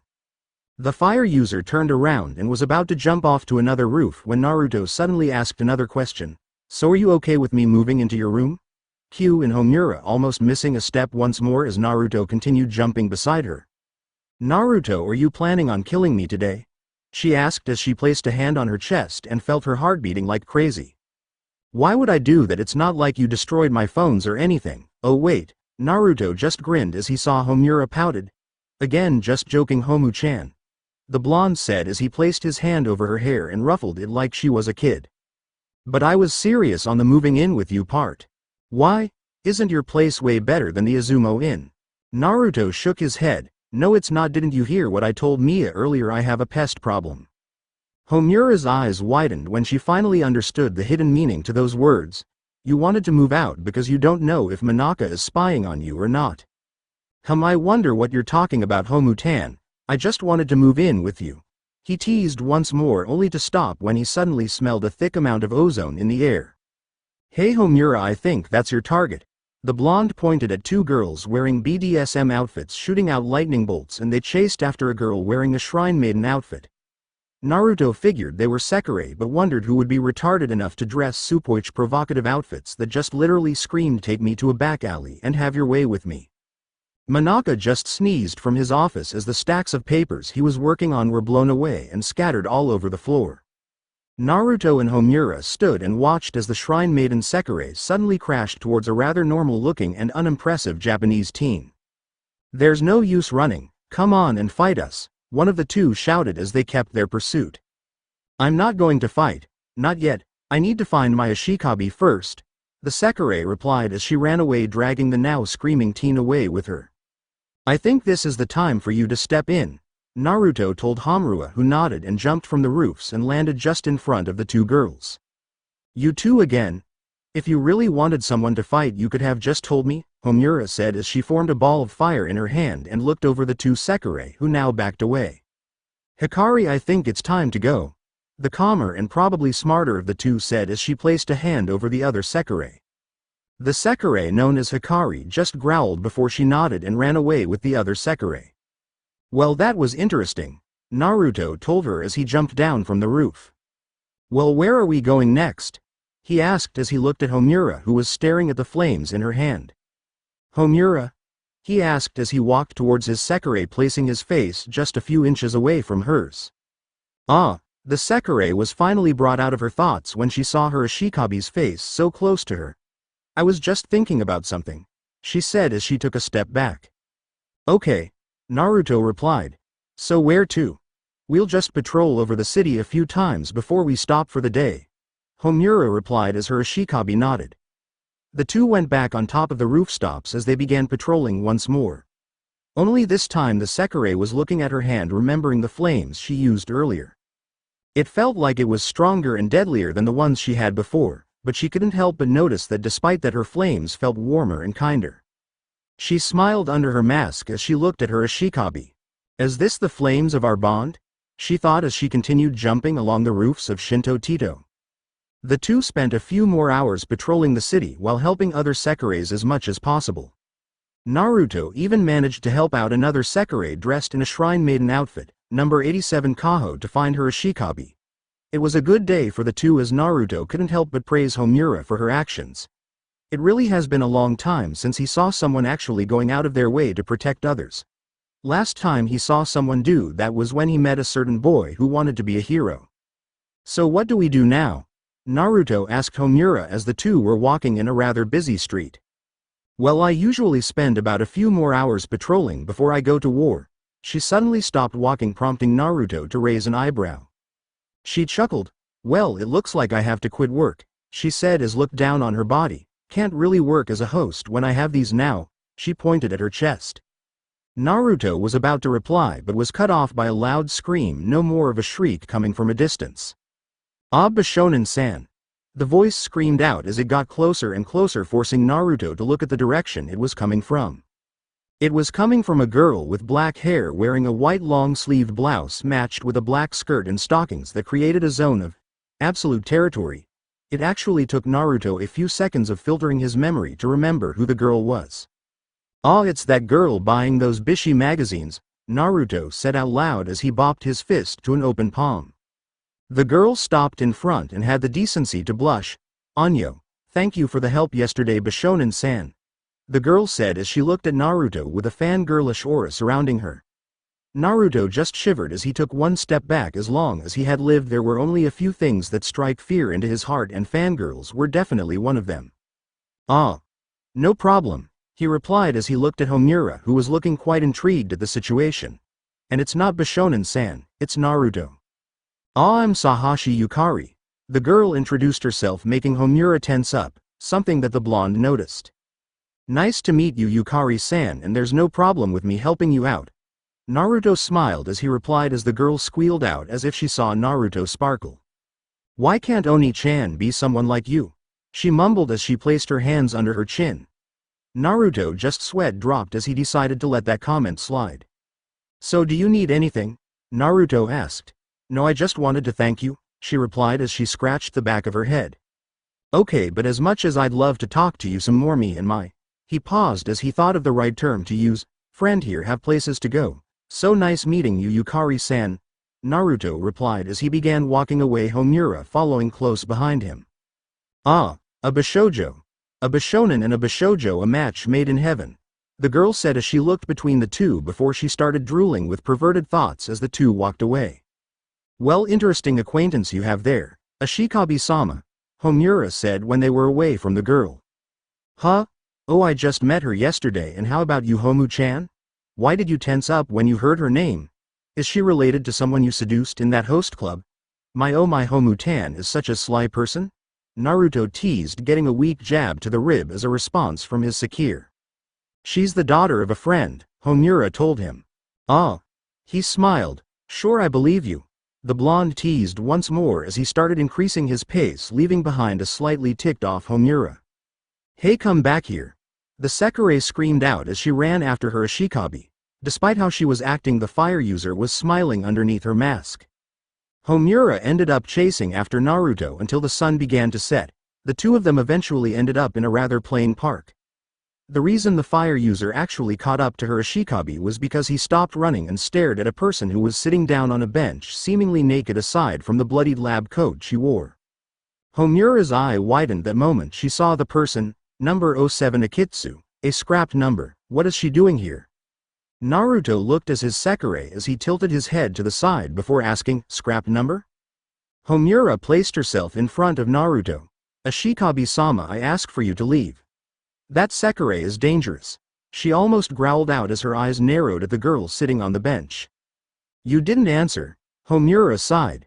A scrap number is a Sekirei who was winged preterm, rendering her incapable of being winged by an Ashikabi. "She was supposed to be locked up in the labs, but Takami-san told me she escaped," she answered. Naruto nodded as he let his gaze fall on to Akitsu. She did reek of blood, but when he looked at her he saw someone broken, someone who thought she was useless, a broken tool, one who didn't have any purpose. His eyes widened as he remembered her, another life that was sacrificed in order for him to be who he is right now, the one who helped him make his Nindo. Naruto placed a hand on Homura's shoulder as he gently pushed her to the side and made his way towards the scrapped number. Ignoring the protests from Homura, Naruto soon found himself standing right in front of the rather sleepy-looking, brown-haired Sekirei. "Akitsu?" Naruto asked as the sleepy-looking Sekirei looked at him. "Yes," the Sekirei replied as she looked at the blue-eyed man in front of her. "Why is he talking to me?" she thought. "Why do you want me? Don't you know?" She paused as she looked directly at the man's eyes. "I'm broken." "I don't care," Naruto told her as Homura just sighed. It hasn't even been a day since he winged her, and now he was already trying to get another Sekirei. A scrapped one, in fact, and that for some reason didn't sit in well with her. She just thinking it had something to do with the recent changes in her body as she crossed her arms and continues listening to her Ashikabi's conversation with the girl. The Sekirei's eyes widened as she heard the man's response. "You want me?" The man smiled, but before he could answer he was cut off for the second time that day. "Ah, Mutsu, hurry, I see her." An annoying childish voice came from behind Naruto, making the blonde turn his head around and spot what he assumed was a rich spoiled brat and his bodyguard, Sekirei, and based on the feeling he got from the man, quite a strong Sekirei at that. The boy stopped just a few meters away from their group as he pointed his finger at Akitsu. "Mutsu, go get her for me, I want her before that other guy can get her," he added as he stomped his foot on the ground. Mutsu just shook his head as he slowly walked towards the group with his eyes closed. "As you can see, my Ashikabi has expressed interest in acquiring this Sekirei. I kindly ask you to leave or else," he said as he opened his eyes and glared at the group, but froze when his eyes landed on the black-clad Sekirei in front of him. "Homura?" Mutsu asked as he looked at the Sekirei and saw the obvious changes in Homura's physique. The fire user didn't say anything as she just stood up in front of her Ashikabi ready to defend him from Mutsu. "It seems you have found your Ashikabi," Mutsu muttered out as he looked at the Sekirei.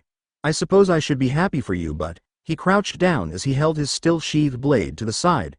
"I'm afraid I have to ask you to leave." The Sekirei jumped high up in the air. "Naruto, stand back!" Homura screamed out as she jumped up into the air as well. Naruto nodded as he took a few steps away. This was a perfect opportunity to observe a proper battle between Sekireis, and he was glad enough to have a front row seat. Naruto looked up in the sky and watched as a few spheres of fire formed around his Sekirei, who began trading blows with the other Sekirei. He watched as Homura threw a combination of punch and kicks along with controlling one of her spheres to attack her opponent when he was getting the upper hand. The two eventually landed in the ground as Homura threw all her fireballs at the man along with a snake made of fire before jumping away as the man tapped his sword on the ground and made the earth beneath him crack and shield him from the flames. Overall, to put it in the best terms, Naruto was not impressed with the battle, even if Homura was showing good control of her flames or when the other Sekirei tapped his sword on the ground and created a gigantic crater, since he saw hundreds if not thousands of individuals perform the same feat during the Great War that changed his life forever. Seeing as there was no further point in watching, Naruto walked towards Akitsu as Homura and Mutsu kept fighting. "Do you want me to wing you, Akitsu?" he asked as he knelt down in front of the Sekirei. "But I'm broken, it's impossible for me to be winged," she answered. Naruto just smiled sadly. There's nothing impossible in this world. His whole life was a testament to that fact.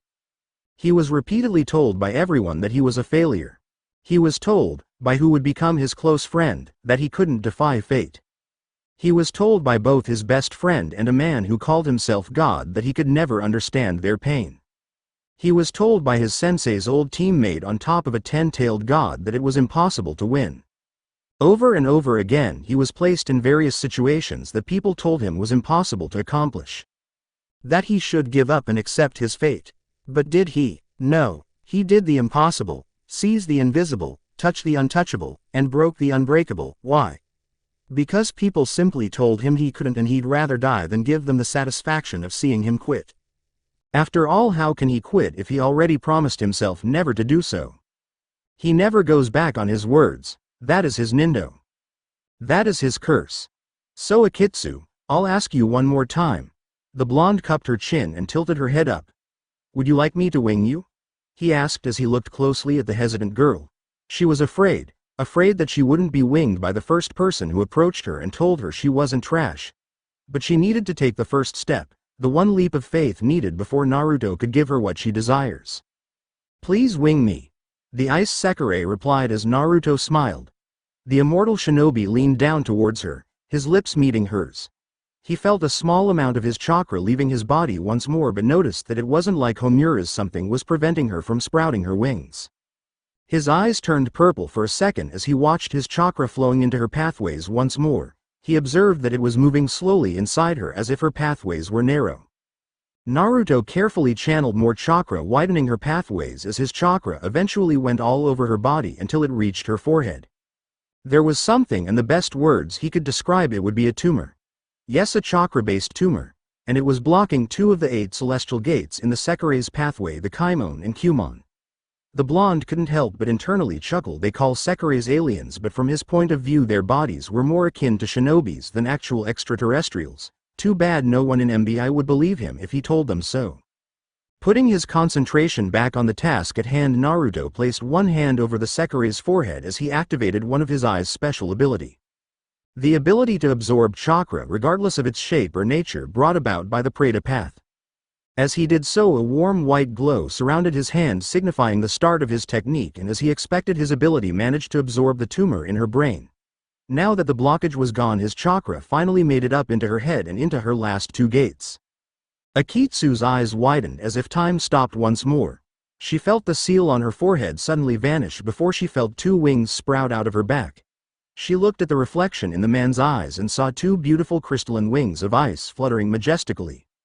She thought it was absolutely beautiful, not knowing Naruto was thinking of the same thing. It was like Homura's wings all over again. It even held the same beauty that he was in fact torn between choosing which one of the 2 were more beautiful. Nevertheless, it was breathtaking. Naruto removed his hand from the Sekirei's forehead as their lips parted, and that was when he noticed it, the tears streaming down from the girl's face. It wasn't the tears of sadness, no, it was the tears of pure happiness that was brought on by the fact that she was winged. She wasn't a scrap number anymore, and she found her Ashikabi, her fated one. She just stared at the man with tear-filled eyes. "I am yours. Forever and ever." Naruto smiled warmly at her. It was a genuine smile that he thought he had long forgotten as he reached up to her face and wiped her tears away. "Why are you crying, Akitsu?" he whispered with a gentle tone as the Sekirei nodded to his words. There was no more need for tears. She shouldn't cry, she should be happy, but why? Why did the tears not stop? "I'm crying because I'm happy, my Ashikabi-sama," the girl replied meekly as the man just continued smiling. "There is no more need to cry, Akitsu," Naruto said as he helped her up. "You did say forever and ever." He paused as he realized what he just said. Where did that come from? How can he easily say those words even if he knew the inevitable? But for some reason, as it was as if some unknown force was compelling him to throw all those hesitations away. Is this what it means to be an Ashikabi? Naruto thought as his new Sekirei just stared at him. "Is there something wrong, Ashikabi-sama?" she asked, breaking Naruto out of his thoughts. "Ah, there's no problem, Aki-chan," he lied, not that the Sekirei noticed as she just blushed brightly because of the new nickname. He then looked behind him and noticed Homura was still busy dealing with Matsumplaining about something. He didn't really bother listening to the boy's useless yapping. "Aki-chan, would you mind helping Homu-chan out?" the blonde asked kindly as he looked at his new Sekirei, her lips still tinted with a light pink blush as she nodded. "Hi, Ashikabi-sama," she responded as she slowly got up. "Call me Naruto," Naruto suggested as he took off his blazer and placed it over the almost naked Akitsu. Naruto smiled and cleared his throat as he turned around, getting the attention of both Sekireis. His smile turned into a smirk as he saw Mutsu's expression suddenly change from calm to one of panic the moments the Sekirei saw Akitsu's forehead.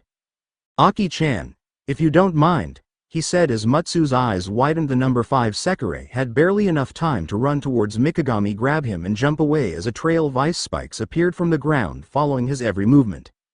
"Why are we leaving? We still don't have that Sekirei," Hayato screamed out as he squirmed around the hands of the sword-wielding Sekirei. "Hayato, she was already winged, you can't have her anymore," the man responded as he looked closely at the people below him. The ice and fire Sekirei were still on guard, but what unnerved him was their Ashikabi. He was standing calmly with a smirk plastered on his face as he watched them with those weird purple eyes as they made their escape. Mutsu just shivered and broke out in cold sweat as he ran away holding Hayato. Every fiber of the Sekirei's being was telling him to get the hell out of the area now. His brain was just telling him to get away from that man. He didn't know how he could have missed the excessive pressure, or better yet presence, coming from the man. The amount was mind-breaking, and he had no doubts if that man wanted to he could have chased after them and caught them, or worse. He looked at his pouting Ashikabi. The kid was spoiled, and he knew for a fact that the kid didn't even realize how close they were in death's door. "Moo," his Ashikabi pouted once more, making him sigh. "I'll play Tekken with you when we get home," he responded, knowing this would most likely cheer the boy up. "Really? Yay. Let's go home now, hurry." It worked like a charm. Naruto watched as the two made their escape. Eventually Naruto, Homura and Akitsu were left alone in the empty park. It was silent for a few minutes as no one talked. Akitsu was just stealing glances at Naruto while blushing. Naruto, on the other hand, was in deep thought, trying to figure out this new strong feeling inside of him that was somehow breaking down all the defenses he set up over the year. Homura. Well, she decided to break the silence by pointing a finger at her Ashikabi. "How the hell did you do that? How did you wing a scrap number?" she asked as she pointed at Akitsu, then at Naruto, back and forth.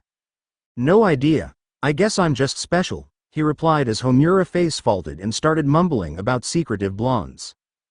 "Gurgle gurgle gurgle. Huh?" Naruto muttered as he looked at the direction of the noise. It was coming from Akitsu, and judging from the blush on the sleepy-looking Sekirei's face, she was quite embarrassed about it. Before Homura could comment on her Ashikabi's half-assed ways of answering her questions and demand for actual answers, even if it means intruding upon her Ashikabi's life, her stomach began grumbling as well, making the fire user blush. Naruto looked at the two. "Might as well go to my place, it is closer than the inn. I can make dinner for us," he said as he started walking towards the direction of his condominium. He had a lot to think about this plan, but grabbing something to eat was his current priority. The two Sekirei looked at each other as the blush on their faces began fading.